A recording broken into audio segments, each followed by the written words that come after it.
Hey, Brooklyn Attic Books here. I have this book with me today, Five to Die. I just finished it today, but this is only part one of 3 videos that I am going to do. This is the first book in a series of books that I want to read that dives deeper and deeper into the Manson murders. So let's start with this one. Jerry LeBlanc and Ivor Davis actually went out running around chasing down this story and piecing it together as the murders had just happened. This book was published 7 months before Charles Manson was to go to trial. This book actually was the blueprint for the police to convict Manson to these murders. The next book that I will be reading is Helter, Skelter. I actually acquired the book just today from another bookseller. I'm super stoked about that. Thank you. Your shelf. Treat Your Shelf, I think is the name, actually. Find them on Instagram. And then the last book that somebody is highly recommending that I read is called Chaos, and that has to do with the CIA and Charles Manson. And apparently this is the order I should read the 3 books in. So I'm glad that I had the hardest one to come by. So let's talk about what is going on. So Five to Die. Charles Manson was the cult leader back in the 60s. He was able to manipulate a bunch of free-spirited hippies and doing whatever as he wanted. So these led to, as the book goes on, which is not too detailed, but given the time span that the guys worked on this, it's actually not a bad, it's so quick, it's a quick read. I think this is where Helter Skelter is going to be a little bit more interesting, because Helter Skelter is written by the prosecutor on the case, on the trial for Manson. So Charles Manson created the cult called the Family, and they basically lived on, like, I don't even know. They basically were like couch surfing, it seems, for a while. They were living off of like generosity of people, because he convinced people that, well, whoever joined his family, what's theirs is his. And they need to share all that. A lot of what happened at the time was that, I guess because drugs were so popular, especially like the hallucinogenics, he was really into administering and making sure that they had plenty of LSD, and then he would implement very simple mind control techniques. And so he basically made it kind of like a spiritual over sexualized experience for these people. So what he would do is they would all trip balls on LSD, and then they would have these like crucifixions where he would play Jesus, and he would be like, I am Jesus, I am God. And this is like, I mean, this is insane that people actually would go along with something like this. So apparently, so here's where the brainwashing comes in, and like true manipulation at its best, right? Is that it doesn't happen right off the bat. It happens little at a time. And so if you're reading this book, it kind of gives you like an initiation to like the sequence of events as it played out. So, there's this guy, he's fairly young, he just got out of jail, he's kind of have like a, a riffraff, hard life, whatever. He read that book, How to Win Friends and Influence People, in jail, changed this whole mindset, and he used that accordingly, and it just so lined up with that like free love and peace type of time in our like history, right? That was the time of the 60s, the hippies. Um, and so it was interesting. And then the way that he would do it is that he would go make friends with women. So he would flatter them, like really flatter them, and he'd be so nice to them.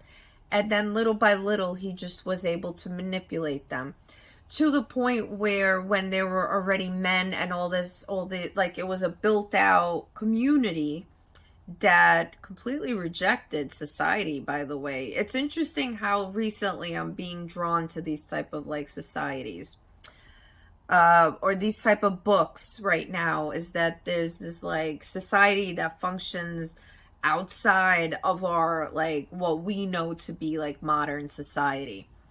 What's interesting is that some of the things he incorporated into keeping control of his community members were similar to the things that Jennifer had found out in the Mole People book. How some of those community leaders were kind of, in a little bit of a way, brainwashing people even. If you read that book, then you might have noticed that some of the interviews with like the leaders of the different underground communities were a little bit weird and off. But I don't want to ruin that book. That's still an excellent book.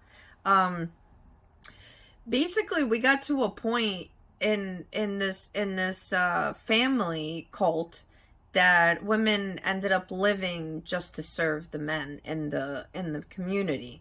So it was like huge orgies all the time. That was like initiation for new members.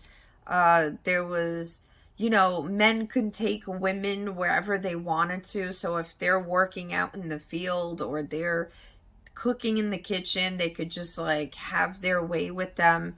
They make their, they cook all the food, they prepare everything, they clean everything.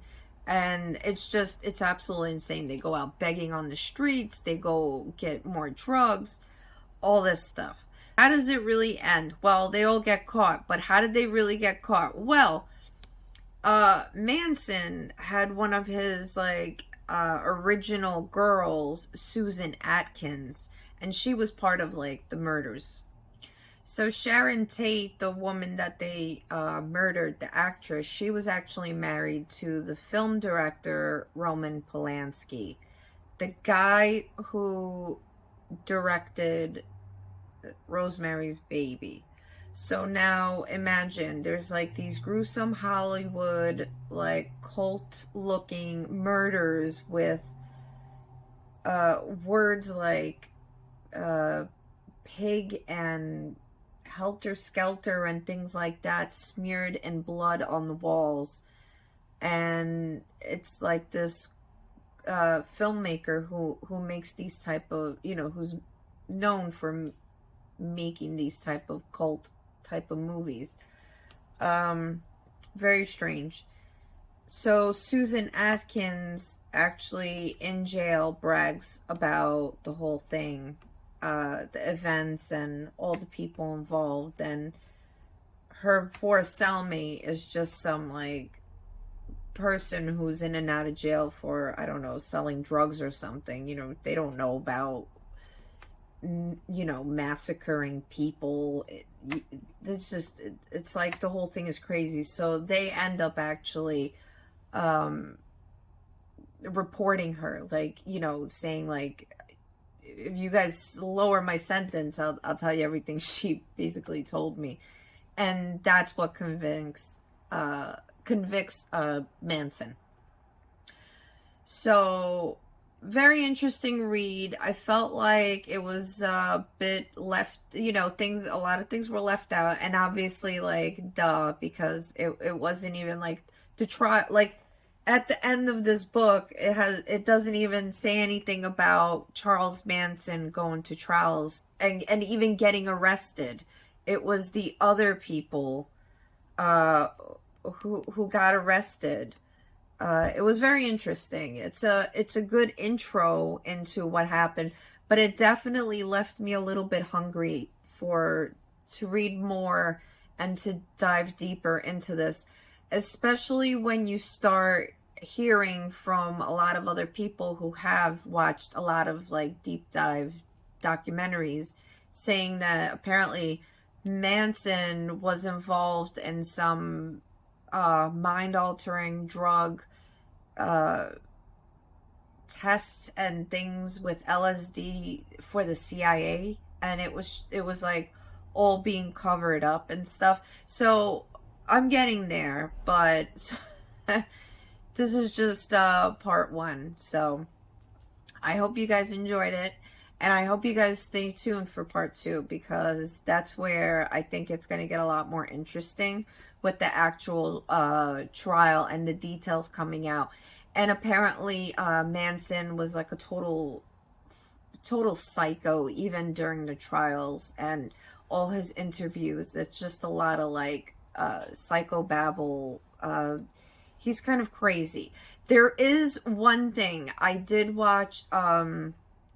I guess it was one of these Crime True TV episodes of the Manson trials, and I watched it today after I finished this book, and I linked that below so that you guys can also watch it too. It's kind of freaky to look in, at these people, and then they show the women involved in the murders, like later on, trying to get like parole. None of them were successful, by the way. I don't think anybody's interested in having that on them, that they were able to release these cult, mass murderers into back into public.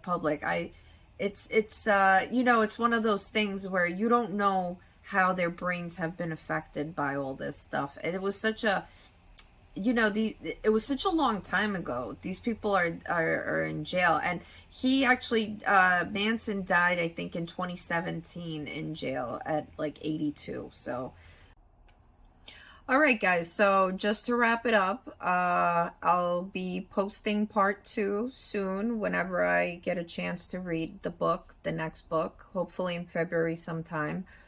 And I'm actually starting Childhood's End tomorrow. I'm pretty stoked about it. It's exciting to me. I've never had Arthur C. Clarke. I've never read an Arthur C. Clarke before. So I'll see you guys soon.